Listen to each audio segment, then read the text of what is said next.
자, 이 소설은 맨 처음에 나가, 자, 여기서 나오는 나가 직업이 작가입니다. 그래서 맨날 밤에 글을 쓰고 아침에는 잠을 자고 이런 스타일이야. 근데 아침에 원고를 끝낸 아침에 딸은 전화가 와요. 다짜고짜 어떤 여자가 전화가 와서 좀 만나자고 합니다. 중년 작가인 내가 여자가 갑자기 뭐 낯선 여자 와서 만나자고 하니까 뭐지 했는데 나는 아침에 원래 그 외출한 사람이 아니야. 아침에 자는 사람이거든. 근데 나도 모르게 전해줄 것이 있다는 말에 내가 그 자리에 나가게 됩니다. 나갔는데 어떤 여인이 나왔는데 자, 이 여인을 보고 딱 알아봐요. 누구냐면 현아라는 아이가 이제 아줌마지. 그럼 뭐라 하냐면 남편이 죽었는데 남편이 돌아가셨는데 남편의 유품에서 노트를 한 권 찾았어요. 근데 그 노트 앞에 이렇게 쓰여져 있었어요. 자, 그 노트는 뭐냐면 수십 년 전 어렸던 고등학생일 때 내가 소녀였던 현아에게 줬던 노트였습니다. 뭔 말인지 알겠죠? 그런데 그 여자도 남편이 죽고 나서야 이 노트가 몇십 년 전에 나에게 왔어야 되는 걸 알게 된 거야. 무슨 말이냐면 내가 고등학교 때 일이야. 자, 그러니까 이게 현재고 지금부터 과거 얘기로 바로 갑니다. 그럼 과거에 나는 뭐가 되고 싶었냐면 그때도 시인이 되고 싶었거든. 근데 좀 어려운 시 쓰는 이런 사람을 막 동경하고 있었어. 뭔 말인지도 잘 모르는 막 그런 시를 막 갈기고 있었어. 자, 그러다 나의 친구가 하숙을 하고 있었어. 하숙을 하고 있었는데 그 하숙집 주인의 딸이 현아였던 거야. 이해했나? 그러니까 친구가 하숙하고 있는 집에 주인 딸이 현아였어. 근데 현아가 약간 E형입니다. 처음 만났는데도 한 살 어렸거든요. 처음 만났는데 오빠 하면서 환하게 웃는데 내가 첫눈에 반한 거죠. 여기 뿅 갑니다. 그래서 친구를 핑계 삼아서 친구 집에 놀러 가면서 현아를 자주 만나야 된 거야. 근데 현아를 볼 때마다 그러니까 현아는 나에게 누구냐면 첫사랑의 존재였던 거야. 그래서 내가 그 이전까지 엄청 어려운 시를 쓰는 그런 시인이 되고 싶었는데 현아를 만나고 나서 나는 180도 바뀝니다. 그런 어렵고 추상적인 게 뭐가 중요해? 제일 중요한 게 사람의 감정이라는 걸 그때 처음 딱 깨닫게 돼요. 그리고 현아를 생각하면서 날마다 시를 쓰거든. 그 시를 노트에다가 정리해. 그래서 고백을 할 거였어. 어떻게 고백을 할 거냐면 이 시집을 주면서 현아에게 딱 고백을 하려고 현아를 향한 마음에 이 시는 현아를 향한 나의 마음이었지. 이걸 노트에다가 차곡차곡 써 나갔던 거야. 자, 눈 내리는 어느 날이었거든요. 그날 그 현아네 집 그가 친구가 사는 하숙집 앞에 눈 위에 발자국이 두 개가 있는 거야. 근데 하나는 크고 하나는 작았어. 누가 봐도 남자 발자국이랑 여자 발자국으로 보였거든. 나는 앞불선이 갑니다. 뭐였냐면 의심했어. 친구하고 현아가 혹시 데이트를 간 게 아닌지 요걸 처음에 의심한 거야. 그래서 엄청 두근두근해서 방에 들어갔거든요. 집으로 들어갔거든요. 들어가니까 의심한 게 아니라 내 의심이 그냥 의심이었습니다. 뭐냐면 친구 어머니가 오셔가지고 친구 어머니하고 친구의 발자국이었던 거야. 나 그때까지 엄청 긴장하다가 친구 엄마를 보고 안심합니다. 안심하고 나서 근데 현아가 그날 집에 없었거든요. 자, 현아가 없는 사이에 내가 그 노트 있지, 시노트를 누구에게 맡겨놨어? 친구에게 맡겨뒀어. 그리고 돌아왔어. 그런데 시간이 흐르고 근데도 현아는 답장이 없는 거야. 자, 내가 러브레터를 줬는데 상대가 답장이 없으면 뭐라고 생각했노? 거절당했다고 생각할 거 아니야. 맞잖아. 자, 그래서 엄청 실망하고 그리고 친구랑도 소원해져서 세월이 흐릅니다. 그리고 난 작가가 됐어. 작가가 됐는데 근데 느닷없이 여인에게 전화 온 게 현아였어. 자, 어떻게 된 일이게? 자, 이 노트를 누가 들고 있었게요? 친구가 들고 있었던 거야. 평생에. 그럼 친구가 현아의 뭐가 된 거야? 남편이 된 거야. 그리고 과미야 인사스러워. 극혐한 얼굴이. 그러니까 친구가 그 노트를 본 거지. 보고 나서 나의 마음을 알아차린 거지. 네, 맞습니다. 훔친 겁니다. 훔쳤죠. 그래서 현아에게 전달하지 않은 겁니다. 그리고 현아를 가로채기 한 거죠. 그리고 둘이는 결혼해서 살다가 친구가 먼저 죽은 거야. 그리고 남편의 유품에서 이게 나온 거야. 근데 봐. 그 친구도 평생 이 노트를 버리지 않았던 거야. 왜? 그때 내가 얼마나 현아를 좋아했는지 내 친구도 알았던 거지. 그래서 엄청 소중히 간직하고 있었어. 근데 세월이 많이 흘렀잖아. 나도 이제 작가가 되고 결혼해서 뭐 아저씨가 된 거야. 그런데 현아가 그걸 찾고 돌려주러 왔습니다. 지금. 이해했나? 그리고 현아를 만나고 나서 과거 일이 지금 회상하는 구조로 되어 있습니다. 그럼 현재에서 이쪽으로 과거로 회상하는 게 내화 형식으로 들어있어요. 여기가. 그리고 여러분은 지금 이 부분을 보실 거거든요. 자, 줄거리부터 갈게요. 자, 소설가 있냐? 밑줄 칠까요? 펜 어디 갔지? 자, 소설가 있냐는 자, 화자란다. 서술가의 직업이 나옵니다. 소설가입니다. 어느 날 낯선 여자의 전화를 받고 그 여자를 만나게 된다. 자, 이게 앞에다 적으세요. 현재입니다. 현재. 자, 낯선 여자는 누구라고? 현아입니다. 현재 현아죠. 그 여자는 다름 아닌 고등학교 때 내가 좋아했던 현아. 자, 현아는 뭐야? 첫사랑의 대상입니다. 현아는 20회 동안 갇혀 있었던 말들이냐면 당시 내가 친구를 통해 현아에게 주었던 시집. 자, 이 시집 광편 받으세요. 자, 여기서 이 시집은 현아를 향한 나의 첫사랑, 마음이죠. 현아를 향한 나의 마음이죠. 그 시집은 현아를 위해 내가 직접 써서 만들었던 것이었다. 나는 그 시집을 보고 친구의 하숙집에서 알게 된 지 좋아했던 현아와 시집에 대한 추억의 전다. 눈이 오는 날 나는 현아에게 시집을 전해주러 갔지만 현아는 집에 없었다. 얘들아, 여기서부터 그러니까 뭐냐면 과거 회상이라고 적어두셔야 돼요. 여기는 과거입니다. 이제 자, 고등학교 때 내가 친구의 그 눈을 걸어가며 발자국을 내가 뭐 했다? 오해했다 했잖아. 그 다음 장면입니다. 지금 현아는 집에 없는가 봐. 내가 누구를 보러 왔는지 다 안다는 투 밑줄 쳐. 친구에게 현아에 대한 마음을 들킨 거죠. 친구에게 현아에 대한 마음을 들킨 겁니다.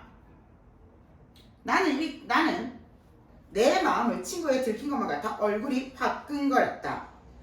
부끄럽죠. 그러든 저러든 일단 현아가 집에 없다는 게 무척 다행으로 여겨졌다. 이렇게 분위기가 좋은 날. 자, 이렇게 분위기 좋은 날 밑줄 쳐봐. 자, 내가 눈 내렸다고 했잖아. 자, 나는 어떻게 생각했냐면 내 고백을 축복해주려고 하늘에서 눈 내린다고 생각한 거야. 자, 눈으로 고백에 대한 축복을 받은 날. 이렇게 적으세요. 눈이 내려 고백의 축복을 받은 날. 이런 날입니다. 자, 이렇게 분위기 좋은 날 친구랑 현아가 한 집에 같이 있으면 안 될 것 같은 생각이 자꾸 나도 약간 불안함이 있었어. 현아 없어도 돼. 그 대신 이게 그 시집이었습니다. 전해주라. 내가 품에서 수제품 시집을 꺼내 친구 앞으로 내밀자. 친구는 그걸 받아 물끄러미 출발라. 물끄러미 내려다봤다. 얘들아, 너가 친구였으면 보통 어떻게 하겠노? 놀리거나 할 것 같잖아. 맞지? 이때 친구는 어떻게? 당황입니다. 당황. 내 마음을 친구는 그때 처음 안 거야. 그래서 당황했어.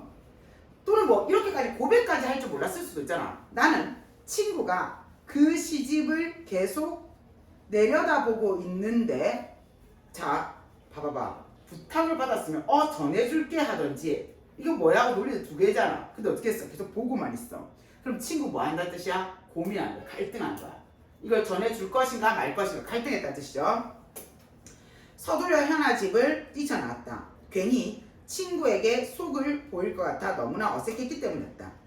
눈길을 되짚어 나오며 보니 현아 집으로 이어진 발자국 위에, 그 발자국이 누구였어? 아까 친구와 친구 어머니의 발자국이었죠. 적어봐. 현아집으로 이어진 발자국에 친구와 친구 어머니의 발자국 적으세요. 여러분 앞부분이 없기 때문입니다.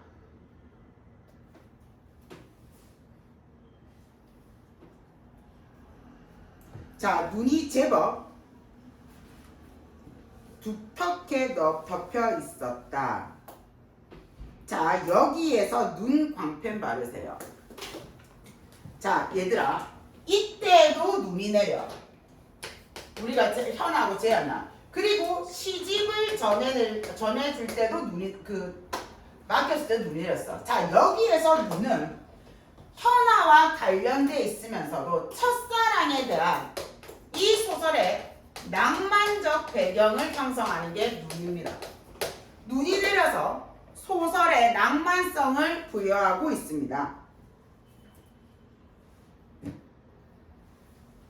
자, 발자국 볼 때마다 웃음이 픽픽 튀어났다. 한순간이나마 여자 신발 자국을 현아 것으로 생각한 게 우스워서였다. 오빠! 쏟아지는 눈을 피하느라 고개를 숙이지 혼자서 실없는 웃음을 지으며 골목길을 빠져나오는데 현아가 나타났어. 현아 어디 갔다 와? 밑줄 쳐. 자, 당황이죠. 당황. 나는 뜻밖의 현아를 만나자 제대로 말을 하지 못하고 더듬거렸어. 현아는 온통 눈을 뒤집어 쓴 채 두 손을 모아 어린아이가 밑줄 쳐봐. 어린아이가 엄마이가 방금 달려들 때처럼 손을 활짝 펼치며 들뜬 목소리로 말했어. 자, 얘들아, 남자하고 여자하고 성격을 봐. 나하고 현아 중에 좀 더 적극적이고 이형인 게 누구 같아? 누구 같은데? 내야? 나를 어떻게 했는데? 어디 갔다 왔는데? 오빠 눈사람 만들래? 바로 이러잖아. 누구야? 현아죠. 자, 적극적이고 발랄한 현아의 성격 땡땡. 직접 제시야? 간접 제시야? 도가 직접 제시야? 간접 제시야? 간접 제시죠? 왜? 현아의 행동만 나와 있으니까.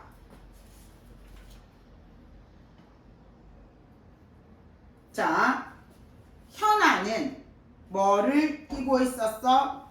벙어리 장갑을 끼고 있었어. 자, 벙어리 장갑 광펜 발라. 자, 현아는 장갑을 끼고 있어서 뭐 할 수 있었게? 눈사람 만드는데 적극적일 수 있었어. 기다려봐. 나는 바지 호주머니에 두 손을 찌른 채 멍하니 서 있었다. 꿈인지 생시인지 모를 일이었다. 나는 현아를 눈사람 만들고 싶었다. 그러나 곧 고개를 저었다. 그보다는 먼저 현아가 내 시집을 받아서 읽어봤으면 뭐였게? 진심을 알아줬으면 이 뜻입니다. 진심을 알아줬으면 하는 마음에서였다. 아니, 어쩌면 자, 장갑을 끼지 않은 맨손 광패. 자, 여기서 벙어리 장갑하고 맨손은 현아는 이 장갑을 끼고 있어서 마음껏 행동할 수 있었어. 근데 나는 맨손이어서 좀 부끄럽기도 하고 눈사람한테 처지가 안 된 거야. 자, 여기에서 벙어리 장갑이 현아의 적극성을 상징하는 거면 여기서 맨손은 나는 좀 더 소극적인 성격입니다.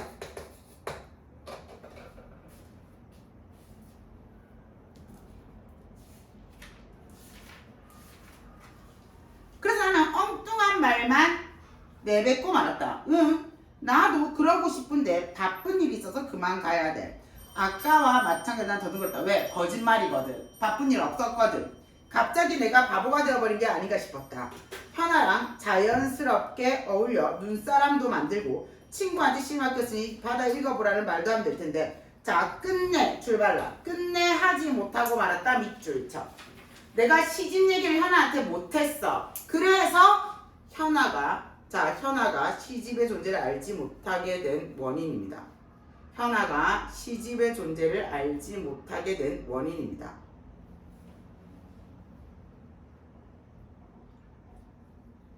현아가 뭐라고 하는지 어떤지는 살펴볼 겨를도 없이 나는 마구 눈속을 띄었다. 뒤통수가 근질근질했다. 자, 눈이 멈추고 며칠이 지났어. 자, 시간이 흘렀어. 나는 현아가 내 시집을 받고 어떤 말을 보일까 궁금해서 안달이 났다.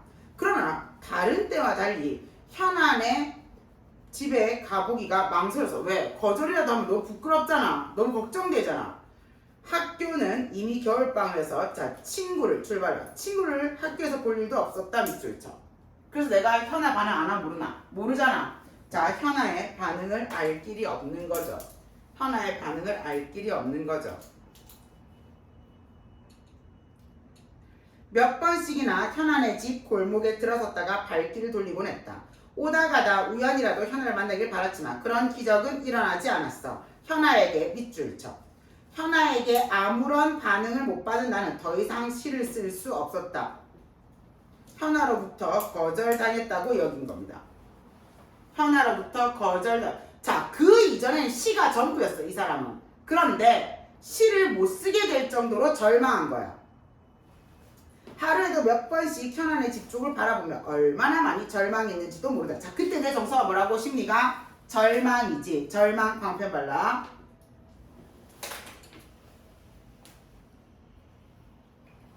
자, 그 다음 방학 동안 아이들은 자기 갈 대학을 정하고 입학 원서를 쓰기 시작했다. 나는 시를 쓰는 동안 대학 같은 건 염두에 두지도 않았는데 쉬고 뭐고 쓸 일이 없어져 버리자 우습게도 다시 대학 갈 생각을 하게 되었다. 그러면서 나는 뭐 했냐면 이제 첫사랑의 아픔 때문에 더 이상 이제 세상을 막 미워하게 됩니다. 그리고 나서 그 다음 그때부터 난 몹시 추운 겨울을 보내야 했다. 자, 중간 부분 줄거리. 나는 대학 졸업 후 직장에 들어가 돈을 다루는 업무를 맡았어. 하지만 곧 돈 세는 기가 되어버린 스스로 돈 세는 기계 줄발라. 어떤 사람이게? 세속적인데 물든 거죠. 세속적인데 물든 거죠. 자, 기계가 되어버린 스스로의 모습에 환멸을 느끼고 고향을 찾는다 라고 돼 있어. 자, 고향 광편 발라. 그리고 나서 소설가가 됩니다. 자, 여기서 고향은 자기 자신을 회복하는 공간입니다. 스스로를 성찰할 수 있는 공간입니다. 그래서 같이 나온다면 윤동주의 또 다른 고향하고 일맥상통해요. 거기에서도 자신을 성찰하고 자기가 누군지 알 수 있게 되거든요. 자, 고향집에 며칠을 보내면서 내 살아온 날들을 더듬어 보다가 자, 밑줄 쳐. 내 살아온 지난날을 더듬어 보니 밑줄 치세요. 자, 이게 바로 뭐야? 자, 성찰이죠. 자연스레 공책에다 뭔가를 삐적이게 되었어. 그래서 나도 모르게 뭐를 자, 글을 쓰기 시작 밑줄 쳐. 기다려. 대단한 내용을 담은 글은 아니었어요. 글을 쓰다 보니 광편 바를 거야. 글을 쓰다 보니 내 마음이 가라앉고 위안 형광펜 바르세요. 이게 포커스입니다. 문학이 주는 나에게 준 효용이 뭐라고? 위안이었어요. 나는 문학으로부터 위로받았다는 거였어. 고등학교 때 생각이 났다. 인생을 모르는 사람들의 영혼을 자, 광펜. 사람들의 영혼을 쓰다듬어 줄 시 광펜. 뭐가 되는? 위로와 위안이 되는. 얘나 시를 쓰자며 단 한 사람의 영혼이라도 쓰다듬어 줄 수 있는 시를 쓰자며 호기를 부리던 일이 떠오른 것이다. 이어 현아로부터 마른 가슴을 축축하게 적셔줄 수 있는 시를 쓰라는 주문을 받았던 것도 떠올랐다. 자, 마른 가슴을 축축하게 적셔줄 수 있는 시 광펜. 지금 형광펜 바르면 전부 다 동일합니다. 시나 소설, 문학이 다른 사람에게 힘이 되고 위안이 되는 역할이야. 이해나? 자, 그러면 여러분 이어서 보면은 상처는 스승이다 있었지? 그 아이도 상처를 받은 사람이 상처 가지고 뭐 하는 거야? 극복해내는 거지.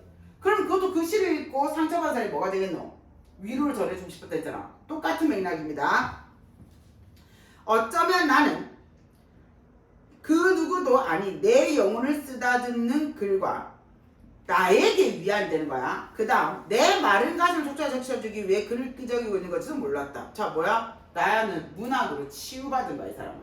그래서 비록 시는 아니지만 나는 다른 누구도 아닌 스스로를 위한 글. 이게 나에게 위안이었습니다. 여러분 잠시만 오른쪽에 무슨 소설 돼 있어요? 성장 소설 광팬 말이세요. 자, 내가 이 사람이 글에 대해서도 처음에는 어떻게 했어? 미성숙했어. 이해나? 그 다음에 이 소설을 통해서 점점점 성숙에 이르게 될 겁니다.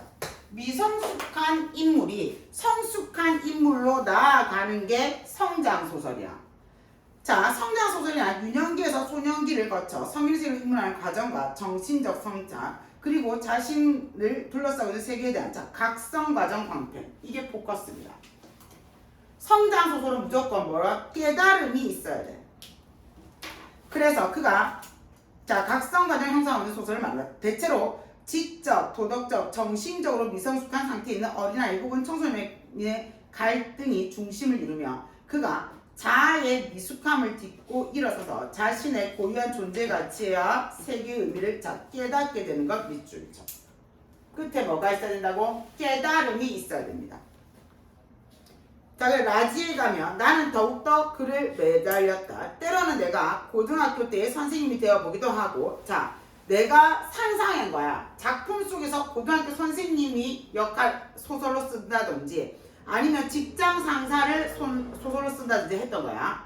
글이란 게 묘해서 화자가 누가 되었든 결국 쓰는 사람, 나 자신의 얘기였다는 겁니다.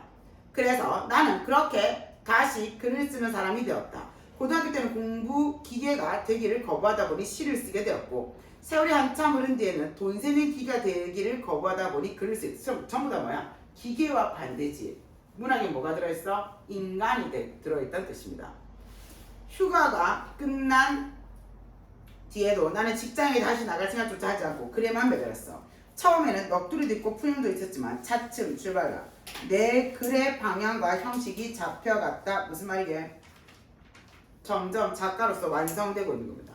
작가로서의 완성되고 있습니다.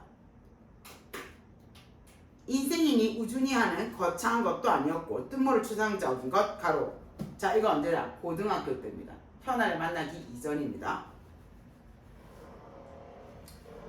자, 그래서 그저 나 자신이 살아온 얘기이자 내 이웃의 얘기였어. 자, 출발라. 나 자신이 살아온 얘기이자 밑에 작은 글자도 발라. 내가 쓰는 글의 방향이 사람의 얘기였던 거야. 아까 뭐가 되기 싫었어? 기계가 되기 싫었잖아. 기계가 되기 싫은데 사람의 얘기를 담기 시작한 겁니다. 결국 글을 쓰다 보니 세상을 건지리니 인생을 풍요롭게 하느니 하는 것은, 자, 이거 언제였냐? 고등학교 때입니다. 내 스스로를 위해 글을 쓴다는 생각이 들었다. 남의 얘기를 쓰는 것 같은데 끝내는, 자, 글을 통해 광팬, 글을 통해 위로.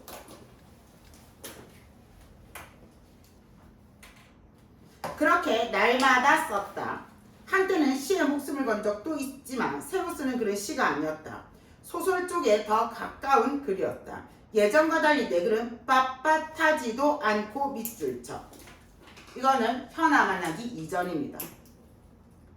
그 다음 다시 따로 줘봐라. 젊은이니 사랑이라는 풋풋하고 끈적끈적한 감정 밑줄쳐. 이건 현아를 만난 이후입니다. 이미 자, 내 글이 지금 변모해오는 과정이야. 이미 젊음의 감정이 다 물러가 버린 뒤였기 때문이다. 윤호 자는데 조용히 좀 해줄까?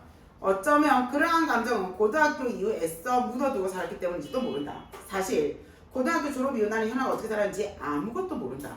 친구 녀석과의 끈을 굳이 잊지 않은 데다 내가 애써 찾지 않았기 때문이다. 대학 들어가서도 찾지 않았지만 직장생활하면서 찾지 않았다. 어쩌면 묘한 배신감. 왜? 현아가 나를 거절했는데 괜히 친구까지 꼴보기 싫어진 거야. 이 무의식 속에서 단단히 박혀있어서 그랬는지도 몰랐다. 물론 엄밀히 따지자면 현아를 탓할 일이 아니었어. 어찌 보면 나의 일방적인 짝사랑이었어. 그런데도 난 모든 잘못을 현아 탓으로 돌린 것이다. 그렇기에 내 의식 속의 현아는 여고생의 소녀적 모습에서 성장이 멈춰. 내가 의식적으로 계속 기억 안 하려는 거야. 소설 쓰는 걸 업으로 삼은 뒤에도 옛날 생각을 더욱 하지 않았다. 다시 글을 쓰게 되면서 나는 지난 세월 속에 나를 인정할 수가 없었다. 그저 새로 태어나야 하는 나에게만, 소설을 쓰니까 소설 안에 인물들이 나오잖아. 그게 새로운 나라고 생각한 거야. 새로 태어나는 나에게만 관심을 두었다. 그한테 뜬금없이 현아가 나타난 거야. 그것도 이 세상에 단 한 권뿐인 수제품인 시집을 들고서. 자, 그러면서 기억의 접근, 여기서부터 다시 뭐야? 현재입니다. 표시하세요. 여기서부터 다시 현재로 돌아옵니다. 그래서 역순행적 구성이라고 했죠. 현재에서 과거로 갔다가 현재입니다. 그런데 이 소설은 이게 제일 포커스야. 봐봐. 그냥 첫사랑 얘기가 아니라 현재에서 과거의 첫사랑 얘기에서 시작해서 뭐 얘기로 끝나? 문어학 얘기로 끝나. 이 단원이 왜, 자기는 뭐 재미가 없을 수도 있는데, 이 소설이 왜 선택되냐면 이거야. 문학의 효용에 대해서 직접적으로 언급하고 있습니다. 이 소설은. 그게 제일 중요해요. 이해했나요? 자, 기억의 저편을 한참 헤매고 있는 현아가 나를 잡아 끌었다. 이제 뭐로 돌아왔어? 현재로 돌아왔어. 앉아서 차 한잔 해요. 그때야 비로소 청소를 마친 찻집 주인이 왜 빨리 갔거든. 건성으로 신문을 뒤적이면서도 계속 우리 실금이고 바라보는 게 느꼈어. 자리에 앉아서도 우리 둘은 한참 동안 침묵을 지켰다. 자, 서로 지금 뭔 말을 해야 될지 모르는 거야. 20년 만났으니까. 20년 전에 첫사랑 만나면 할 말이 없을 것 같은데요. 그런 느낌이지. 게다가 나는 뭐라고 생각하는데 까였다고 생각하고 있잖아. 그러니까 더 말을 못하게 된 거지. 자, 내 앞에는 다시 여고생 현아. 자, 여고생 현아 밑줄 쳐. 자, 나의 기억 속에서는 항상 뭐의 모습이라고? 첫사랑 그대로. 내 기억 속에 첫사랑 그대로의 모습이다. 내 기억 속에 첫사랑 그대로의 모습으로 남아있었어.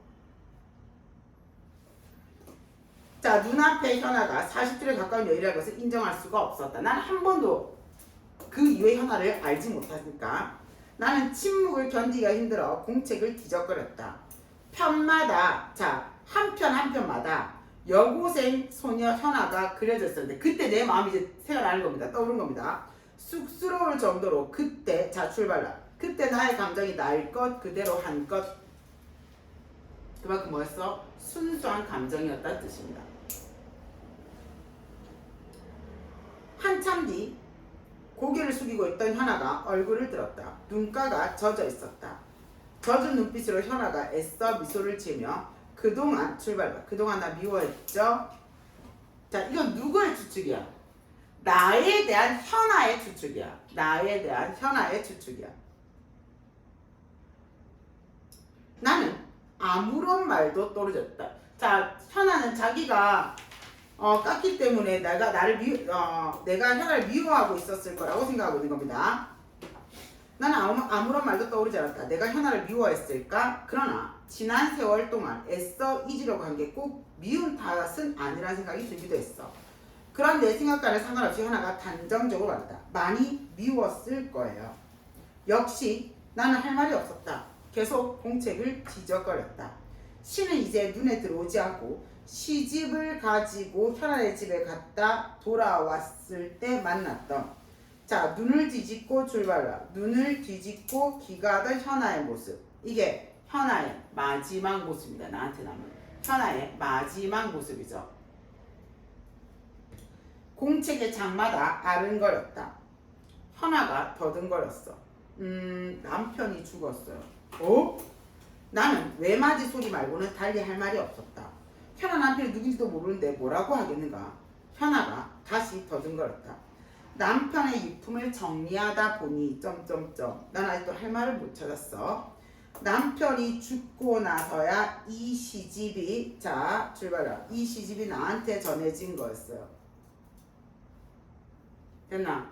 현아가 내 시집에 반응 못해. 짱 글자 있죠? 짱 글자 밑줄 치세요. 현아가 내 시집에 반응을 못했던 이유. 내가 답을 듣지 못했던 이유야. 그럼 현아의 남편이 누구라고? 나의 친구였죠. 뭐라고? 자, 남편이 죽고 나서라니. 그렇다면 그 친구 녀석이 현아 남편? 그 녀석도 출발라. 그 녀석도 현아를 좋아했구나. 밑줄 쳐. 이게 시집이 현아에게 전해지지 않은 결정적입니다. 시집이 현아에게 전해지지 않은 이유예요. 순간적으로 그때 상황이 재빠르게 재구성되었다. 내 수제품 시집이 현아에게 전달 안 된 것은 어쩌면 아주 당연한 일이었다. 왜? 사랑의 연적이니까 곧 전해줄 수 없었겠지. 그런데 그 친구는 자 여기서 제일 중요한 캐치다. 왜 내게 돌려주지도 않고 없애버리지도 않았을까? 광표해봐주세요.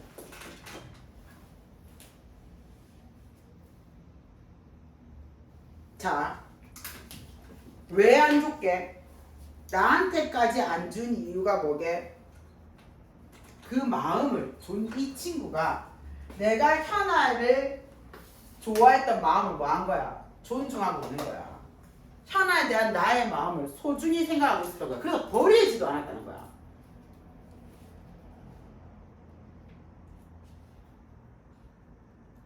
자, 그래서 라이벌이기 때문에 전해줄 수는 없지만 이 마음이 얼마나 소중하게 한 편 한 편 지어졌는지 알기 때문에 함부로는 못한 거야. 그래서 남아있었던 겁니다. 미안해요. 이 세상에 단 한 권뿐인 시집을 이제야 돌려드리게 돼서 그때 받았으면 바로 돌려드렸을 텐데 그것도 좀 짠하네. 그때도 뭐 내를 안 좋아했다는 거잖아. 누굴 좋아한 건데? 내 친구를 좋아한 거잖아. 시집 속의 말들이 20회 동안 갇혀있느라 왜? 아무에게도 읽히지 않았으니까. 맞지? 너무 힘들었을 거예요. 그래서 이렇게 돌려드리려고요. 오빠가 글 쓰는 작가 된 건 알고 있었어요. 우연히 신문에서 오빠 이야기를 읽었거든요. 그래서 늦게라도 시집을 꼭 돌려드리라고. 현아 입에서 오빠라는 소리가 자연스럽게 2번씩 나왔다. 그 말을 듣자 자 출발. 마른 침이 목으로 들었다. 자 여기서 오빠라고 불렀던 건 과거의 현아입니다. 근데 현재 나에게 오빠라고 부르고 있지. 맞나? 자 그럼 여기에서 오빠라는 단어는 그때 과거의 감정을 떠올리게 했어요. 과거의 감정이 떠올라서 긴장하는 거죠. 과거의 감정이 떠올려서 긴장하는 거죠.